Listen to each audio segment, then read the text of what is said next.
اور اگر نہیں دیا جاتا تو آپ غور کر لیجئے کہ ہمارے تعلقات جو ہیں پھر اسلامی نقطہ نظر کے تحت جائز نہیں۔ حضور اکرم صلی اللہ علیہ وسلم یہ ایک حدیث ہے کہ اگر کوئی شخص مہر اس نیت سے باندھتا ہے کہ کون دیتا ہے اور کون لیتا ہے تو وہ زنا کرتا ہے۔ آپ نے ذرا غور کیا کہ ٹھیک ہے جو چاہا آپ نے باندھ لیا لیکن نیت نہیں ہے آپ کی دینے کی، یا آپ ٹال مٹول کر رہے ہیں، تو وہ جو تعلقات آپ نے قائم کیے ہیں اپنی بیوی سے وہ اسلام کی نقطہ نظر کے تحت جائز نہیں۔ لہذا مہر کا دیا جانا لازمی شرط ہے اس نکاح کے لیے، اس تعلقات کے لیے۔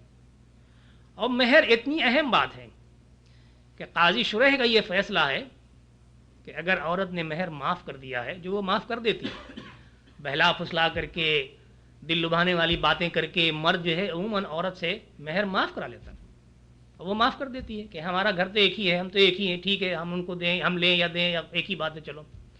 لیکن قاضی شرح کا یہ فیصلہ ہے کہ اگر عورت مہر کو زبانی معاف کر چکی ہے، اس کے گواہ بھی موجود ہوں، لیکن پھر کسی وقت بعد میں اگر وہ مہر کا مطالبہ کرے تو وہ مہر اس کو ادا کیا جائے گا۔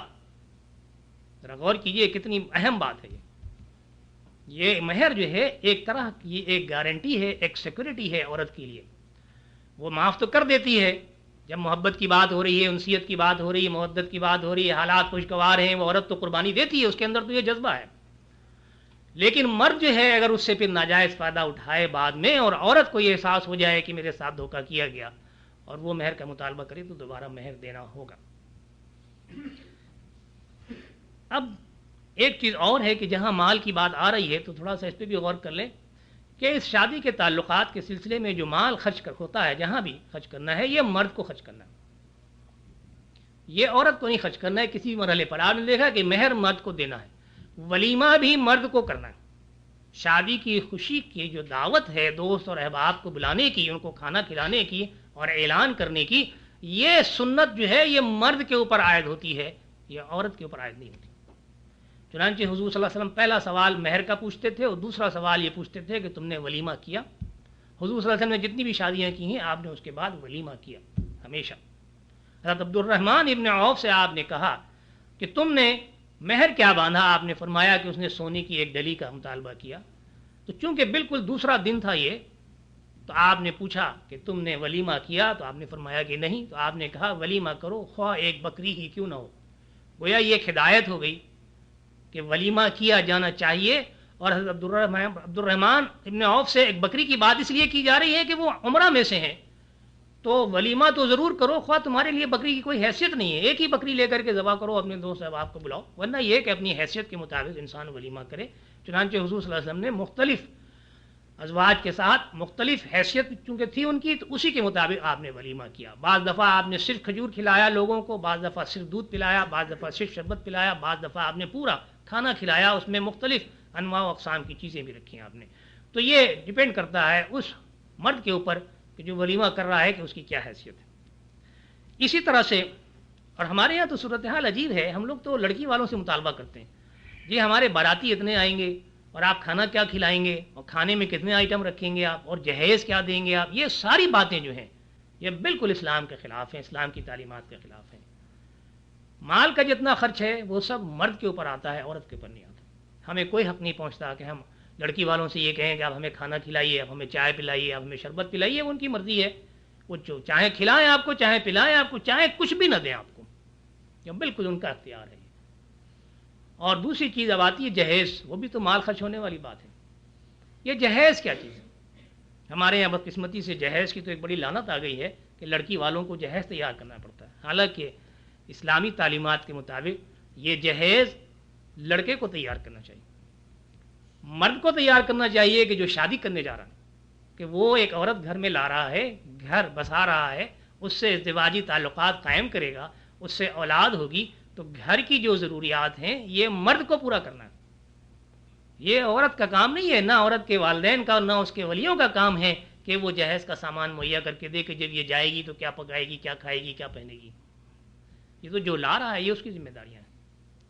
اب ذرا غور کیجئے کہ پھر یہ جہیز کیسے آ گیا، جہیز فاطمی، مہر فاطمی، یہ ساری شرع میں اصطلاحات جو ہے یہ داخل کی گئی ہیں بعد میں، ان کا کوئی وجود نہیں ہے شرع میں. پھر یہ کیسے اصطلاح آئی؟ اب میں آپ کو بتاتا ہوں کہ لفظ جہیز کیسے بن گیا. اتفاق سے یہ عربی ہی کا لفظ ہے، یہ ہندی کا لفظ نہیں ہے. یہ جہازہ کے معنی ہیں تیار کرنے کے. ہم سب جانتے ہیں، یہاں خوش قسمتی سے یہاں رہتے ہیں، ہمیں معلوم ہے. یہ حضور اکرم صلی اللہ علیہ وسلم نے حضرت فاطمہ کی جب شادی کی حضرت علی کے ساتھ، تو ایک بات آپ غور کیجئے کہ جہاں آپ حضرت فاطمہ کے والد ہیں وہاں حضرت علی کے آپ ولی بھی ہیں. حضرت ابو طالب کا جب انتقال ہوا تو آپ نے حضرت علی کو حضور اکرم صلی اللہ علیہ وسلم کی ولایت میں دیا. چنانچہ حضرت علی کے گارجین حضور اکرم صلی اللہ علیہ وسلم ہیں، اور وہ حضرت علی سے کہتے ہیں کہ تم شادی کرنے جا رہے ہو تو چند چیزیں بناؤ. حضرت علی نے کہا کہ میرے پاس تو کچھ بھی نہیں ہے، میں کہاں سے بناؤں؟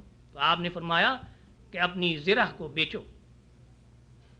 ذرا غور کیجیے آپ، حضرت علی نے وہ زرہ یہودی کے ہاتھ گروی رکھ دی ایک یہودی کے ہاں، وہاں سے کچھ رقم لے کے آئے حضرت علی، اور پھر حضور صلی اللہ علیہ وسلم نے یہ کہا کہ اس سے چند بنیادی چیزیں جو ہیں وہ خریدو.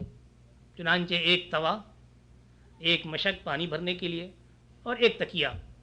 بعض روایت میں ہے کہ ایک چادر، وہ ایک چٹائی. بہرحال یہ تین چیزیں جو ہے حضرت علی نے تیار کی. اب چونکہ احادیث میں حضور صلی اللہ علیہ وسلم سے یہ چیزیں منسوب ہیں، لہٰذا یہ کہا جاتا ہے کہ جہیز فاطمی ہیں اور حضور صلی اللہ علیہ وسلم نے جہیز میں دیا. حالانکہ حضور اکرم صلی اللہ علیہ وسلم نے اس میں قطعاً تیاری نہیں کی، اور حضور صلی اللہ علیہ وسلم کا ایک پیسہ اس کے اوپر خرچ نہیں ہوا. اور حضرت فاطمہ ہی کو چھوڑیے، حضور اکرم صلی اللہ علیہ وسلم کی 4 صاحبزادیاں تھیں، چاروں کی آپ نے شادی کی، کبھی کسی کو ایک حبہ برابر کوئی چیز نہیں دی آپ نے جہیز میں. اور یہ چیز جو تیاری کی گئی یہ بھی حضرت علی کے پیسے سے کی گئی. چنانچہ یہ مرد کے اوپر ذمہ داری بنتی ہے کہ وہ جہیز تیار کرے. وہ بیوی لا رہا ہے تو بیوی کی بنیادی ضروریات کی چیزیں گھر کے اندر موجود ہونی چاہیے. یہاں یہ بات سمجھ لینے کے بعد اب آئیے ذرا ہم اس پہ غور کریں کہ بیوی لانے کے بعد اس کے ساتھ سلوک کیسا ہمیں کرنا چاہیے. یہ بڑی اہم بات ہے. ہم یہ سمجھتے ہیں کہ ہم جو بیوی گھر میں لے آئے ہیں تو اب وہ نہ صرف یہ کہ وہ ہماری ضروریات کو پورا کرے، ہمیں سکون دے، اور ساتھ ساتھ یہ ہے کہ وہ ہمارے گھر میں اس انداز سے رہے کہ جیسے گھر کے جتنے لوگ ہیں ان سب کی اسے خدمت کرنی، اور اس کے اپنے کوئی حقوق نہیں ہیں. ہمارا تو معاشرہ یہ ہے کہ عورت کے تو کوئی حقوق ہم جانتے ہی نہیں. ہم نے تو صورتحال یہ بنا رکھی ہے کہ اگر عورت گھر میں ہے تو روشن دان جو ہے بہت اوپر ہونا چاہیے، اور جاتے وقت روشن دان بھی بند کر جائیں، لاک کر جائیں. ایسا نہ ہو کہ باہر سے کوئی چڑیا جو ہے وہ کہیں نہ دیکھ لے ہماری بیوی کو یا ہماری عورت کو، ہوا نہ لگ جائے کہیں اسے. باہر جائیں گے تو دروازے پہ تالا لگا کے چلے جائیں گے، کوئی پہرے دار کھڑا کر کے جائیں گے کہ نظر رکھنا کہ میری بیوی کیا کر رہی ہے، کہاں آ رہی ہے، کہاں جا رہی ہے. یہ ہمارے معاشرے میں موجود ہے. اس وقت پاکستان میں آپ چلے جائیں مختلف علاقوں میں آپ کو یہ ملے گا. تو کیا عورت انسان نہیں ہے؟ کیا مرد ہی صرف تازہ ہوا چاہتا ہے؟ کیا مرد ہی صرف باہر تفریح کرنا چاہتا ہے؟ کیا وہی اپنے دوست احباب میں بیٹھ کر کے تھوڑی دیر کے لیے اپنا دل بہلانا چاہتا ہے؟ عورت کیا انسان نہیں ہے؟ عورت کو ان چیزوں کی ضرورت نہیں ہے؟ یہ چیزیں جو ہیں ہمیں اس پہ غور کرنی چاہیے. چنانچہ چند باتیں میں آپ کے سامنے رکھتا ہوں. حضور صلی اللہ علیہ وسلم کی ایک حدیث ہے جو پہلے میں آپ کے سامنے رکھتا ہوں، اور یہ حدیث حضور صلی اللہ علیہ وسلم کی جو ہمیں ملی ہے، یہ آپ نے آخری خطبہ جو دیا ہے حج کا، یہ اس میں بڑی تفصیل سے یہ باتیں آتی ہیں. لیکن بدقسمتی سے آپ کو احادیث کی کتابوں میں ایک ساتھ یہ نہیں ملیں گی. وجہ کیا ہے کہ احادیث کی کتابوں میں عنوانات کے تحت احادیث لکھی گئی ہیں. چنانچہ اس کے ایک ٹکڑا کہیں ملے گا، دوسرا ٹکڑا کہیں ملے گا، تیسرا ٹکڑا کہیں ملے گا. میں چند ٹکڑوں کو جمع کر کے آپ کے سامنے رکھتا ہوں کہ عورتوں کے بارے میں حضور صلی اللہ علیہ وسلم نے جو باتیں کی ہیں وہ ذرا میں آپ کے سامنے رکھ دوں تاکہ آپ کو پتہ چلے کہ آپ کی بیوی کے حقوق کیا ہیں آپ کے اوپر. فرمایا الا واستوصوا بالنساء خیرا، خبردار ہو جاؤ، الا خبردار ہو جاؤ، اور میں تمہاری عورتوں کے بارے میں تمہیں وصیت کرتا ہوں، خیر کی وصیت کرتا ہوں، نیکی کی وصیت کرتا ہوں، بھلائی کی وصیت کرتا ہوں. فإنما ہن عوان عندکم، وہ اس لیے کہ وہ تمہارے ہاتھوں میں قیدی ہیں. اب ذرا غور کیجئے، اسی لفظ قیدی سے تو سارے اختلافات پیدا ہو گئے ہمارے معاشرے میں. عون کے معنی اسیر کے ہیں عربی زبان میں، وہ اس لیے کہ وہ تمہاری ہاتھوں میں اسیر ہیں. اب اسیر کے معنی سمجھیے، اسیر کے معنی یہ نہیں ہے کہ آپ بیڑیاں لگا کے ان کو رکھیں، آپ کمروں میں تالا لگا کے رکھیں، گھروں پہ تالا لگا کے رکھیں، ان کو گھر سے باہر نہ نکلنے دیں، ان کو کسی کی نگرانی میں رکھیں. آپ یہ معنی نہیں. بلکہ اس کی تشریح کیا ہے؟ علامہ نووی نے ریاض الصالحین میں اس کی تشریح کی ہے، اور آپ جانتے ہیں ریاض الصالحین احادیث کی بہت ہی اعلیٰ پائے کی کتابوں میں سے ہے۔ اس میں جو آپ نے تشریح کی ہے یہ اسیر ہونے کی، وہ آپ نے فرمایا کہ جب مرد اور عورت اپنے تعلقات ازدواجی قائم کرتے ہیں تو مرد عورت کو اپنی گرفت میں لے لیتا ہے۔ یہ معنی ہے کہ جو حضور صلی اللہ علیہ وسلم نے بتائے ہیں کہ وہ تمہاری ہاتھوں میں اسیر کی مانند ہیں، اور اس کے معنی ہم کچھ اور سمجھ بیٹھے۔ پھر آگے فرمایا کہ وَلَيْسَ تَمْلِكُونَ مِنْهُنَّ شَيْئًا غَيْرَ ذَلِكَ، اس کے علاوہ اور تم ان عورتوں سے کچھ ملکیت نہیں رکھتے، کچھ حق نہیں رکھتے۔ تو اب ایک شخص اگر آپ کے ہاتھ میں قیدی ہے تو وہ تو سارا حق آپ کے پاس ہے اس کا، تو پتہ چلا کہ نہیں، قیدی کا یہ مفہوم ہی نہیں ہے یہاں پر، بلکہ صرف اس وقت جو ہے وہ آپ کے ہاتھ میں قیدی ہے جب آپ نے وہ تعلقات قائم کیے ہوئے ہیں، بس اس کے علاوہ کوئی ملکیت آپ نہیں رکھتے اس کے اوپر کسی قسم کی، غیر ذالک، اس کے علاوہ۔ اور پھر آپ نے فرمایا الا، اور پھر خبردار ہو جاؤ، وَلَكُمْ عَلَى نِسَائِكُمْ حَقًّا، تمہارا حق ہے تمہاری عورتوں کے اوپر، تمہارے لیے تمہاری عورتوں پر حقوق ہیں۔ اور پھر آگے فرمایا وَلِلنِّسَائِكُمْ عَلَيْكُمْ حَقًّا، اور تمہاری عورتوں کے تمہارے اوپر حقوق ہیں۔ بالکل بات ایک ہی انداز سے کہی جا رہی ہے، ایک ہی الفاظ استعمال کیے جا رہے ہیں کہ تمہارے حقوق تمہاری عورتوں کے اوپر ہیں اور تمہاری عورتوں کے حقوق تمہارے اوپر ہیں۔ بات بالکل واضح ہو گئی یہاں پر کہ میاں اور بیوی کے جو تعلقات ہیں یہ حقوق کی بنیاد کے اوپر ہیں، انسانیت کی بنیاد کے اوپر ہیں، معاشرے میں برابری کی بنیاد کے اوپر ہیں۔ جہاں شوہر کے حقوق ہیں تو وہاں بیوی کے بھی حقوق ہیں۔ اور آگے فرمایا آپ نے کہ علیکم رزقہن و کسوتہن بالمعروف، اور تمہارے اوپر یہ ذمہ داری ہے کہ تم انہیں کھلاؤ پلاؤ، ان کا رزق مہیا کرو، و کسوتہن، اور انہیں پہناؤ، بالمعروف، وہ کہ جو معاشرے میں اچھا سمجھا جائے، اپنے سوشل اسٹیٹس کے لحاظ سے، اپنے معاشرتی درجات کے لحاظ سے انہیں کھلاؤ پلاؤ اور ان کو پہناؤ اور انہیں رکھو۔ یہ نہیں ہے کہ ہم تو مرسیڈیز کار میں گھوم رہے ہیں، ہماری تو تنخواہیں جو ہیں ہزاروں ریال میں ہیں، اور ہماری بیوی جو ہے وہ پھٹے پرانے کپڑے میں بیٹھی ہوئی ہے گھر کے اندر، ہم جب چاہیں اپنے دوست احباب کے اندر بیٹھ کے تفریح کریں، جتنا مال چاہیں خرچ کریں، چائے کے اوپر خرچ کریں، سگریٹ کے اوپر خرچ کریں، تفریح میں خرچ کریں، اور بیوی ہماری جو ہے وہ ایک پیسے کو ترس رہی ہے کہ اس کے ہاتھ میں ہم پیسہ دینے کو تیار نہیں۔ یہ بات غلط ہے۔ جس طرح ہم چاہتے ہیں کہ لوگ ہمیں دیکھیں کہ ہمارا کیا مقام ہے، کیا اسٹیٹس ہے، ہم پہنتے ہیں، رہتے ہیں، پھرتے ہیں، گھومتے ہیں، اسی طرح سے بالکل اسی انداز سے ہمیں اپنی بیویوں کو بھی رکھنا ہے۔ ان کو بھی یہ حقوق حاصل ہیں کہ ان سے آدمی دیکھ کر کے یہ پتہ لگائے کہ آپ کا اسٹیٹس کیا ہے معاشرے میں، آپ کیا کماتے ہیں، اللہ تعالیٰ کا کتنا فضل ہے آپ کے اوپر۔ فرمایا خیرکم خیرکم لأہلیکم وأنا خیرکم لأہلی، ہمارے لیے تو بڑا آسان ہے اپنی بیوی کی توہین کر دینا، اس کو مارنا، اس کو پیٹنا، اور معاشرے میں اس طرح سے رکھنا کہ جیسے سب سے زیادہ خراب عنصر اگر کوئی ہے تو وہ بیوی ہے جو ہمارے گھر میں رہ رہی ہے۔ تو حضور صلی اللہ علیہ وسلم نے ہمارے بارے میں فیصلہ کر دیا کہ اگر ہمارا انداز یہ ہے تو اس کے معنی ہم بدقماش ہیں، ہمارے کردار کے اوپر فیصلہ آ گیا، ہمیں اپنے کردار کا جائزہ لے لینا چاہیے، اپنی بیویوں کے ساتھ ہمارے تعلقات کس طرح کے ہیں، ہم نے ان کو کیا حقوق دیے ہوئے ہیں۔ سیر و تفریح صرف ہم کرتے ہیں، ہماری بیوی کو بھی تفریح کا حق حاصل ہے۔ حضرت عائشہ کے واقعات ہمارے سامنے ہیں۔ پردے کا حکم آ جانے کے بعد آپ نے حضرت عائشہ کو حبشیوں کا تماشا دکھایا، اور وہ ستون اب تک مسجد میں موجود ہے، حرم میں آپ جا کے دیکھ لیے، استوانہ عائشہ، کہ جہاں حضرت عائشہ نے حضور صلی اللہ علیہ وسلم کے کندھے کے اوپر سے آپ نے حبشیوں کا تماشا دیکھا، باوجود اس کے کہ پردے کا حکم آ چکا تھا، تبھی تو آپ پیچھے کھڑی تھی۔ ایک روایت میں یہ ہے کہ چادر بھی آپ نے تان لی تھی۔ تو پتہ یہ چلا کہ عورت کو بھی سیر و تفریح کا حق ہے اور اس کو وہ مواقع مہیا کیے جانے چاہیے۔